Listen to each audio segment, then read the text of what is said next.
Musam Kalipi, and this is AfroShowBiz News, the show that keeps you in the know about all things art and entertainment from around the African continent. Now, to keep in touch, feel free to email us at afroshowbiznews@sabc.co.za. Also follow us on Twitter. Our handle is @AfroShowBiz News. Time now for this week's headlines.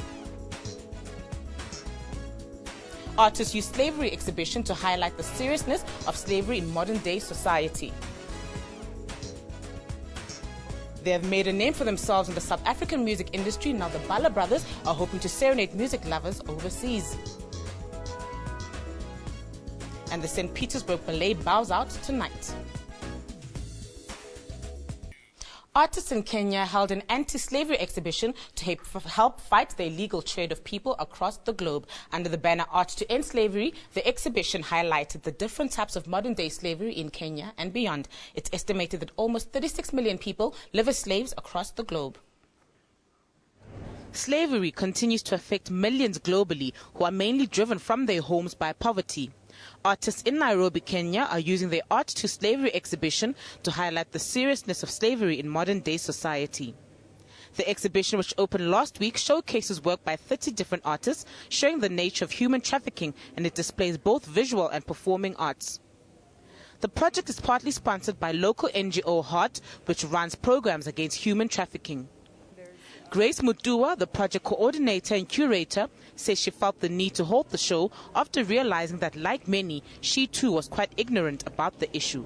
It's an era of desperation, and people really want to do good by themselves and for their families. And many of the victims that come to Heart for the Victims Assistance Program end up talking about how initially they got a deal. And the deal was exactly what they wanted, and it was only in the implementation when they actually went to that place and their papers were taken and they had to live out the contract for the 2 years or whatever it was that they found out that there was actually sexual exploitation going on, rape and all sorts of things that they hadn't bargained for in the beginning. The exhibition comes after close to 900 people are believed to have been drowned last month in the worst Mediterranean shipwreck in living memory. This was during their journey on rickety boats from North Africa in search for a better life.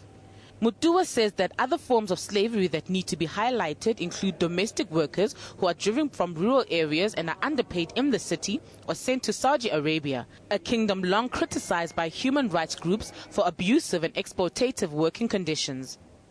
There's many different layers and many different levels of human trafficking. That's not just what we hear publicized here about maids being taken to Saudi Arabia, for example. Like, yes, that's a big thing, but it's very well documented so far, and there's a lot of people researching that specific aspect.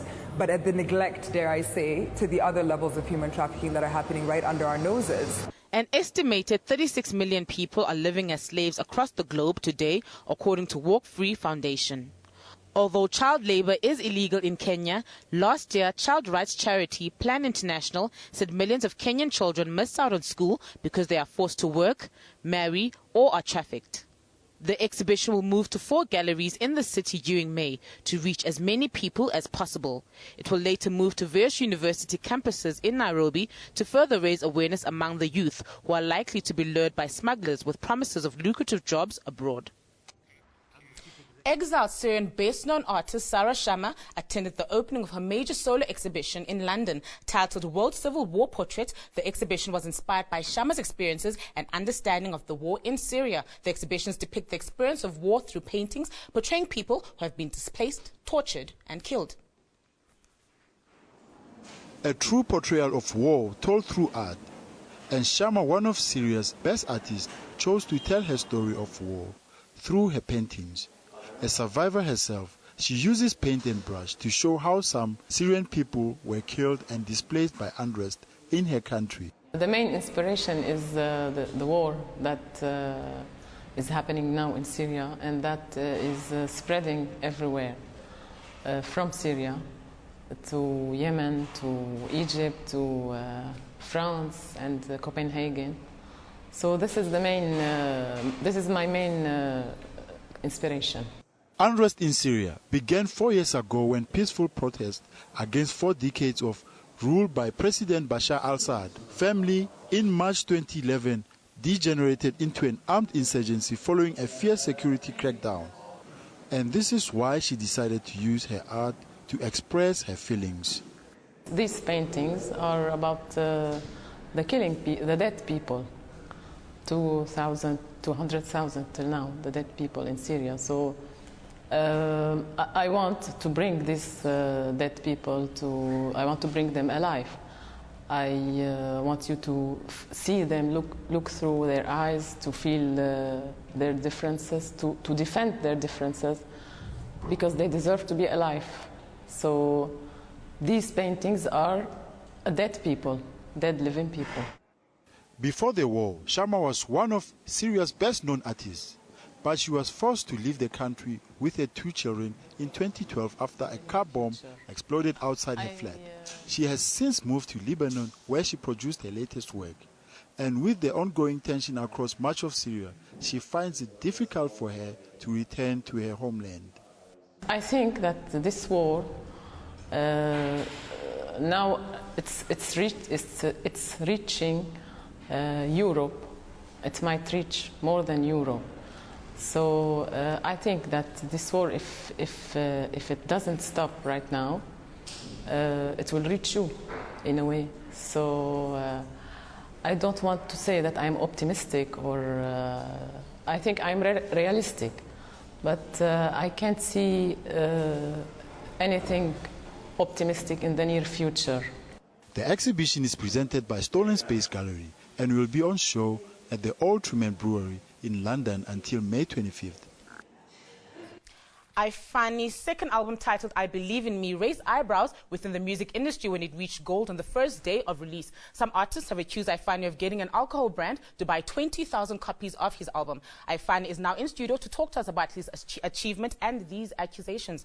Hello, Ifani, and welcome to the show. Thank you so much. First and foremost, congratulations on reaching gold on the first day. But you know, I have to ask you this. What is the story behind sponsors paying for buying your 20,000 copies? Yes, Les, you know that AKA went on Twitter and he said that Reds bought 20,000 of my albums, which is incorrect. I mean, those guys went online and they said this is not true. That did not happen. They went on radio, television, saying that this is not the case. I think what is we should be questioning here is, where did he get the information from? And what's making him say these things? And what proof does he have? And even if, like a lot of my fans are saying, even if that was the case, what is wrong with pushing boundaries? What is wrong with doing business in a different way, thinking outside the box? So he needs to tell us where he got the information from. All right, now, but back to your music. Take us through what your album entails. Yes, this album is all about dreams. It has nothing to do with me trying to be better than any other rapper. I don't want to be the best in the industry. All I want is to dream big, work for my dreams, and achieve them. So this album contains songs like Incurable Dreamer, songs like the intro, where we say, Nkosi, thank you for the dreams that have come true. So anyone who gets the album is going to enjoy it, and they're going to be motivated and inspired to do more in life. So now, for those who want to go out and get this album, how is it maybe different from your previous album? Yeah, you see, this one is the second quadrant. My previous album was the first quadrant. It was more about who I am, the person I am, where I come from. I was raised by Umam Tembu, grew up in PE. I am Xhosa. This is my sense. This is my style. And this new one is all about dreaming and how to get to the next level. So anyone who has a dream or who wants to get inspired to do more in life, this is definitely the album for them. So they can go to Musica, they can get it on iTunes right now. It's a gold-selling album. They can go and get it. Like, okay, I find if I can just go back a little bit again. Yes. You know, when people accuse you of doing this sort of publicity stunt for your album, how does it personally make you feel, or your image as a musician? Personally, I feel disappointed that an industry colleague, someone who's signed to my record label, I mean, we are both under Sony, for him to go out there and try and discredit my work. Everyone who's been following me on social media, Twitter, Instagram, you know it, they know all the work that I've been putting in. I haven't been gigging, you know, I haven't been doing gigs. He has been gigging. I was in studio working. While he was out eating lobster, I was on the road promoting my album, asking people to buy and be part of this big dream. And now the dream has come true. Let's celebrate. If I can just mention, so he is AKA. Do you guys have maybe previous beef? No, not at all. Not at all. I mean, we've met at shows. We've exchanged some words, you know, we've chatted. You know, I've met him at the Metro Awards. He was, you know, telling me that, you know, Mfana, don't worry if you don't win anything. So we were cool. So now I don't know how he feels about it, but I'm cool. So your album has already reached gold, which is the Yeah. epitome of success. Yes. But how do you plan on making it bigger and even better? Yes, you see, the album was not just about the gold. What I was trying to emphasize there is you need to dream big. And going gold on the first day is a huge, huge goal, you know. And I dreamt it and I worked hard for it and I achieved it. So what I'm doing now is going on tour to tell people that you need to do the same thing. What is your dream? Let me help you. Let me inspire you. Let me motivate you. Let me give you what you need to get to that goal. Let's talk about the music. What's in your album? What are the songs in your album? What can we listen to? The first single that's out is killing it right now on radio. It's called Settle Down. It has the African feel to it. We're shooting a video next and we want to make it something epic. There's songs like Sushi Dip with Lex Lafoy. I've made a song with Donald Jongai Klesha. He came and he featured there. I have a song with Georgia Vacan. We were here performing it the other day. It's called Turn It Up. So the music is there. It is rocking. So like your one of your biggest songs was Millie. Yes. Do you think you can ever have a hit that was as huge as that one? Yes. Yeah. Definitely. And Settle Down is going to be bigger than us? that. Settle Down is going to be bigger than that. Now I am breaking the boundaries. I'm going beyond what I could go. Lastly, Millie was just a South African hit. This one I'm going all out. Yeah. Do you now believe, you said you wanted to achieve 1 million, do you believe that you've achieved that, or is there some work that needs to be done? What with Millie? Yes. Yeah, I said I was going to make 1 million. I made 1 million. Congratulations. Yeah, that's me. I dream, I work, and I make it. All right. Well, thank you so much for joining us, Ifani, and all the best with your album. Hopefully more people are going to buy your albums. Yes, let's hope so. People at home will go and buy and get motivated, to chase their own dreams. Yeah, thank you so much for joining us. Thank you. Now, art lovers and collectors were given a sneak peek preview of what to expect at the Smithsonian Museum, in Washington, D.C. It opened its doors to the public for the first time in 2016. The museum will be devoted to the documentation of African-American life, art, history, and culture. So let's have a look. An experience devoted to the African-American experience, a teaser for art lovers who will visit the official opening next year. The new museum will be devoted to the documentation of African-American life, art, history, and culture. Dubbed through the African-American lens, the Museum of American History exhibit opened to the public last week.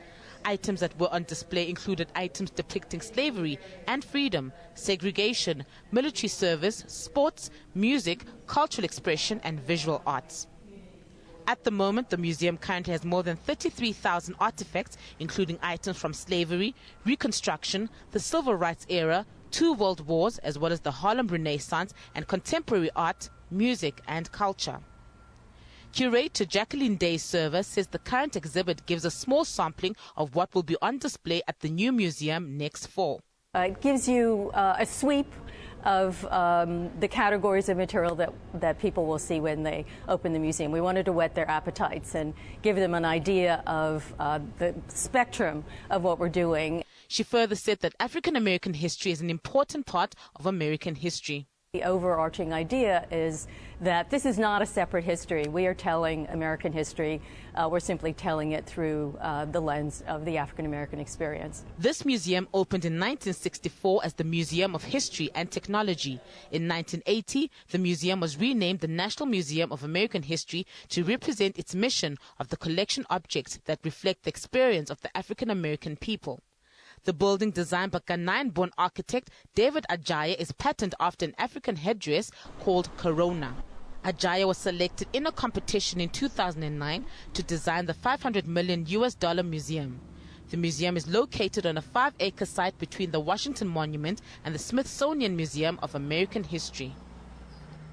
Let's go for a quick ad break. Stay tuned.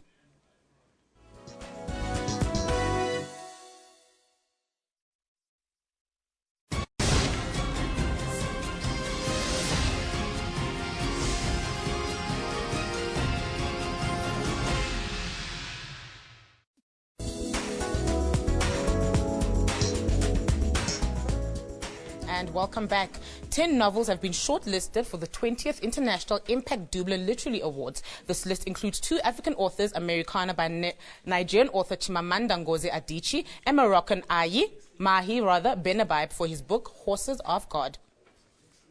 The title on this year's shortlist were nominated by public libraries in Australia, Brazil, Canada, France, Germany, Greece, Ireland, Sweden, Switzerland, the UK and the USA.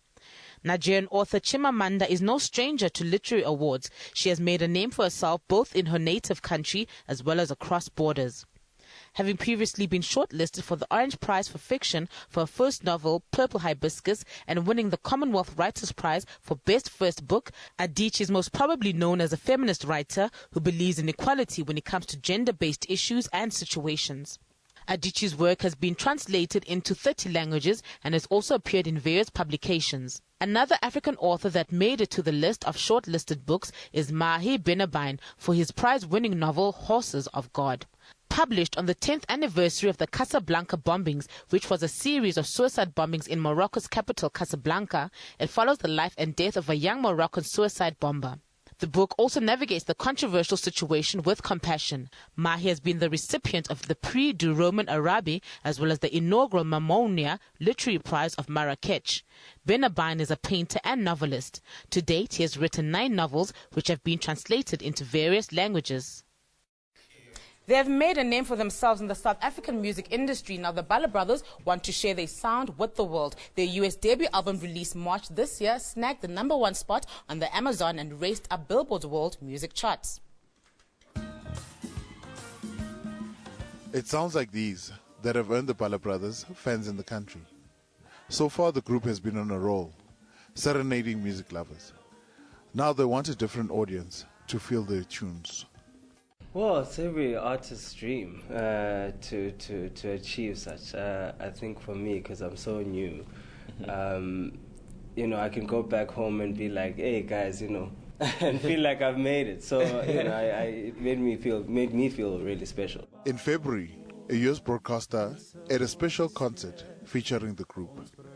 It was great in the sense that it obviously appealed to a whole new audience for us, and which means that we had to kind of keep some things tame, not too many clicks, in the words, let them understand what we're doing. That's why we're so looking forward to the tour, because right there and then I think people are really going to experience just all the elements of who Bala Brothers is.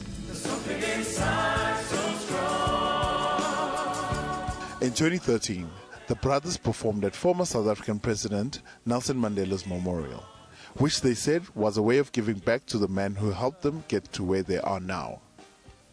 We really hope that it will take us beyond any other South African or African act has ever stepped. We're representing Africa here. We're not just representing ourselves. So we believe that a lot of African kids look up to us and they look at our story as a family as well as Africans making a difference. I think a lot of other people, citizens of the world, are well represented, and we just need good representation of who we are as Africans. The Guanabutle Township natives hope to tour the US at the end of 2015, and that they are looking forward to sharing a bit of Africa with the world.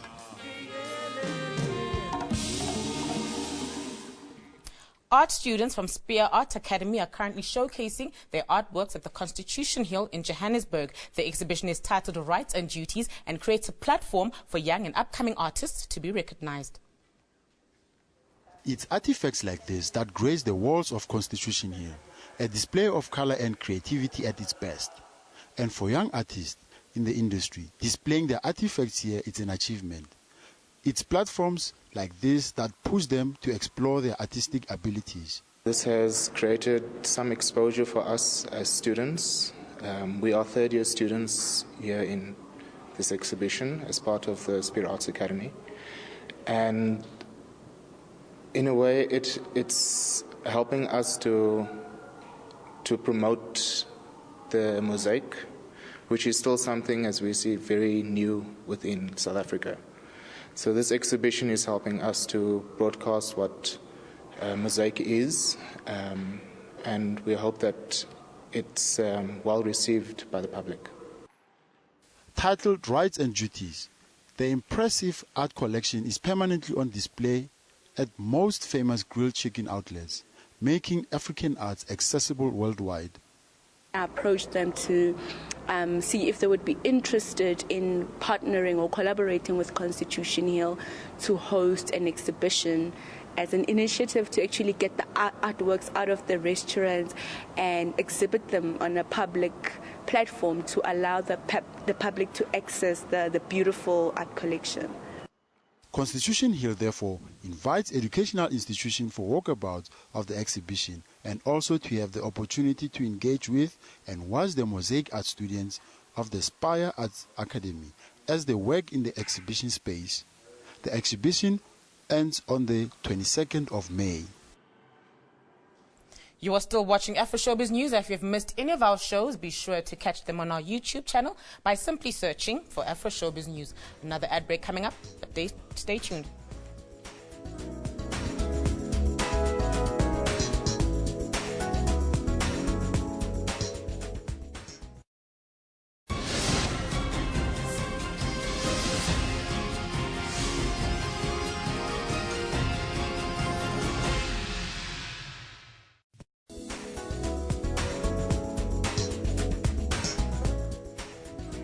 Today in studio, we are joined by a DJ with a purpose, DJ Muzi GP, also known as Vusimuzi Ndachana. He'll be talking to us about his involvement in green campaigns, community services, as well as his journey in the music industry as a DJ. Welcome to AfroShowBiz News. Yeah, thank you so much, Musa. Thanks for having me. Thank you so much for coming. So you're a DJ with a purpose. Tell us a bit about your community involvements.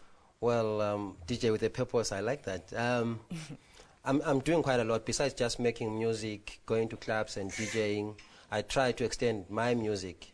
Music is the voice of the people, you know, so you can actually speak for those who can't speak for themselves through your music. Once you put your music out there and people can identify with you, you are able to knock in certain doors, you know, open up doors for other people. So I do a campaign, and I call it the School Bags Campaign. What I do in that campaign is I collect school bags during the course of the year. School bags, squeeze bottles for water. Then I take them to Mpumalanga, you know, one day preferably. I distribute them there in schools for these grade 1 kids. Trust me, when you're sitting in Gauteng, you think, who can't afford a school bag? You know, when you're sitting in Pretoria, you're thinking, who can't afford a squeeze bottle? If they need one, they're going to go to a shop and get it. But there's areas out there where a child will go to school carrying books with a plastic bag. Yes. Imagine what happens when it rains. You're gonna find kids that go to school, they can't have water. Now, in a school where there is no water, where do they get the water? When they get this during the day. So when they have those squeeze bottles, they put the water inside, they carry them to school. It's like carrying, you know, your umpago when going to school. So that's one of the campaigns. I also do, you know, the green thing. Yeah, speaking of the green thing, yeah. you have your green disc campaign. What is that all about, and how did it all come about? Well, this is the one that I have today is my 3rd studio album. Yes. So when I released my 2nd studio album, it was 2009. Everyone was talking about global warming, but no one was actually doing anything about it except for people that had the resources. Well, I didn't have the resources, but the best resource that one can have is the human resource. I thought, I'm here. I may not be that much educated, but I understand what global warming is and understand what needs to be done to curb it. I understand what I can teach other people. So I released an album that I take the green disc. You know, what I was doing in that disc was everything that I was doing in terms of its packaging was green. And from the inlays, the CD covers, they were done by a green compliant paper, you know. So I was also using that album to go to schools, you know, in community meetings, educating people about the little things that they can do in their spaces, you know, to curb global warming. But it opened up other opportunities. I became a part of Miss Earth. There's a beauty pageant called Miss Earth. So the organizers, they thought, oh, so here's someone who's doing something about what we are doing. So they got me involved in the Miss Earth beauty pageant, you know, helping out with the contestants to understand the global warming thing. I still do that even now, you know, accompanied with the School Bags campaign. So these are some of the small, but there is a lot of other stuff that I try to do, even within the music space for the up and coming, those behind me. You know. If I can just maybe interrupt you there. You spoke about your music. Briefly just tell us, what sort of message does your music carry? Well, as you can see, my Zulu swag. You know, I see that. I try to do music that speaks to the people. Yeah. I'm a house DJ. Yeah. I'm a house producer. House music isn't all about dance and chappy and doof doof. You can reach out to a lot of people through house music, you know, through the messages that you put in. My music is about love. My music is about originality, you know. Ubuntu bako. So if you listen to most of the tracks that I do, precisely those that I do in Zulu and other Nguni languages, the message is simple. Masithandaneni, masihloniphaneni, masiziqhayise ngobuzwe bethu. You know, let's be proud to be Africans, first and foremost. A DJ wearing some Zulu swag, you know, you'd expect me to come here in a suit, tailor-made and all that, but hey, I'm an African, first and foremost. You know, so I gotta take pride in who I am. So that's basically the message that I try to drive. Be proud of who you are. All right, I'd love to chat some more. Unfortunately, time is up, but you will be playing out for us at the end of our program. Yeah, definitely. Thank you so much for coming. Yeah, you're welcome. The St. Petersburg Ballet, which has been at the Monte Casino in Johannesburg from the 7th, will be concluding tonight at the Teatro Theatre. This dance production was first presented in France more than 150 years ago. The tour in the country is part of a major international tour, which includes Johannesburg, Cape Town, Singapore, Perth and Melbourne, and concludes in the UK season.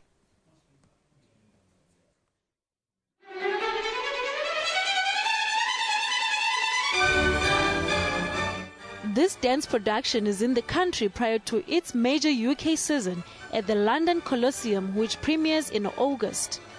It is the company's fourth and one of the biggest tours to South Africa that the St. Petersburg Ballet Theatre has ever undertaken.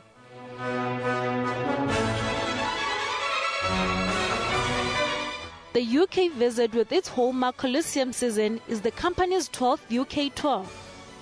The St. Petersburg company sold out all of its performances and has won enthusiastic reviews on its last tour in 2013. Audiences will get the opportunity to see other classical ballets performed at full length with the backing of a full orchestra. The full-length ballet includes 3 classics of ballet, The Swan Lake, Giselle, and Don Quixote.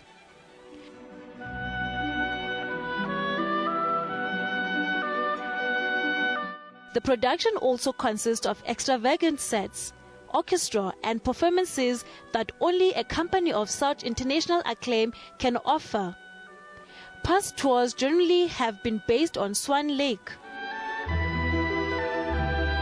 The St. Petersburg Ballet Company, which has been in the country from the 7th of this month, will conclude today at Monte Casino.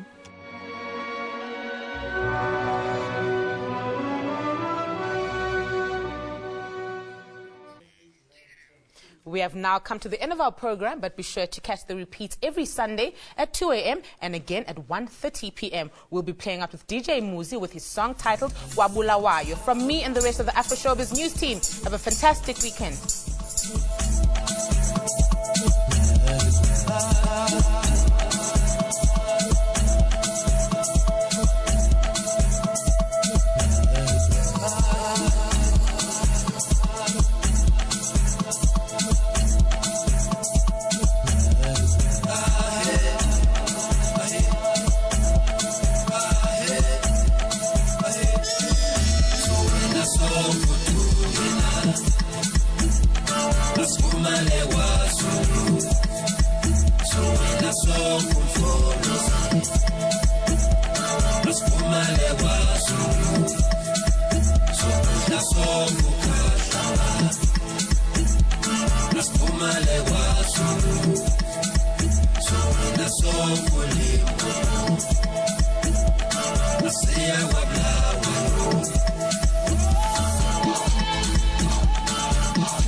ukushada nawe